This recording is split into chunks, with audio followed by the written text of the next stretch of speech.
কেমন আছো তোমরা সবাই? আশা করছি ভালো আছো। আমার নাম সুমন। আজকের ভিডিওর মধ্যে কথা বলবো বাংলা স্টার জলসার একটা অন্যতম সিরিয়াল, অন্যতম বিখ্যাত সিরিয়াল যার নাম হলো অনুরাগের ছোঁয়া। তাহলে আজকের কথা বলবো যে এই সিরিয়ালটা তাদের আসল নাম ও বয়স কত। তাহলে বেশি বক না করে সোজা ভিডিওটা শুরু করা যাক। তাহলে এই টিভি সিরিয়ালের কিছু বেসিক সম্পর্কে বলে দিচ্ছি। এর মানে ডাইরেক্টর হচ্ছেন অনুপম হারি। ওরা হচ্ছে এই স্টোরি ডাইরেক্টরের সম্পর্কে। স্টোরি ডাইরেক্টর হচ্ছে মানে স্টোরি লাইনটা যেই প্রডিউস করেছেন তার নাম হলো শ্রাবন্তী বসু। অত্যন্ত জনপ্রিয় টিভি সিরিয়াল, যেটা সিজন হচ্ছে 2টে সিজন এবং টোটাল এপিসোডের সংখ্যা হচ্ছে 1244টা এপিসোড মনে হয়। এটা নারুটোর মতনে একটা অনেক জনপ্রিয় সিরিয়াল, সেই জন্য একটা এপিসোড বানিয়েছে। এই ভিডিওটার মধ্যে কথা বলবো যে এর মেইন ক্যারেক্টারের সম্পর্কে। প্রথম হচ্ছে আমাদের স্বস্তিকা ঘোষ এস দীপা মুখার্জি। তারপর হচ্ছে আমাদের দ্বিতীয় নম্বর মেইন ক্যারেক্টার যেটা, সেটা হলো দেবরজিৎ দত্ত এস সূর্য সেনগুপ্ত।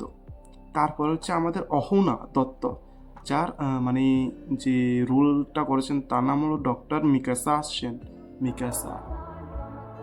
4 নম্বর মেইন ক্যারেক্টারটার নাম হচ্ছে সঙ্গীত ব্যানার্জি।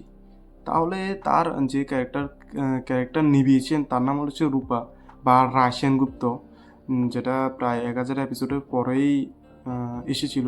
তো তাদের আসল বয়সটা সম্পর্কে বলিনি। প্রথম হচ্ছে আমাদের স্বস্তিকা ঘোষ, যার বয়স হচ্ছে 22 বছর অনুমানিক।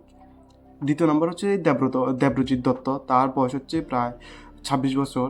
এবং অহনা দত্ত, তার বয়স হচ্ছে 21 বছর।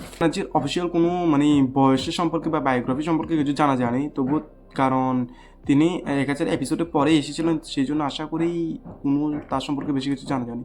তারপরে 5 নম্বর মেন ক্যারেক্টার যেটা, তার নাম হলো কুশাল ঠাকুর এস কৃষ্ণা রয়। 6 নম্বরের মেন ক্যারেক্টার হচ্ছে আমাদের নিশা পোদ্দার, যে রোল করছে সোনা সেনগুপ্তা। তার বয়স হচ্ছে প্রায় 20 বছর। এবং 7 নম্বর যে মেন ক্যারেক্টার তার নাম হচ্ছে রাহুল মজুমদার। হ্যাঁ, রাহুল মজুমদার। তার যে রোলটা করেছেন তা হলো এসপি আদিত্য চৌধুরী। তার বয়স হচ্ছে প্রায় 35 বছর। তারপরে হচ্ছে আমাদের 8 নম্বর যে ক্যারেক্টারটা আছে তার নাম হলো ত্রিয়াশা লেপচা। আচ্ছা, পাতা। তার রোলটা করেছেন তার নাম হচ্ছে সুরূপা ব্যানার্জি। তারপরে হচ্ছে আমাদের ধ্রুবা জ্যোতি সরকার। তার যে রোলটা করেছেন তার হচ্ছে মেজো অভিরাজিত অভিরাজিত অভিরাজিত যাই হোক, অভিরাজিত। তারপর হচ্ছে আমাদের দেবপ্রিয়া বাসু, যিনি রোল করেছেন নাম হচ্ছে এক কথা হচ্ছে অলি।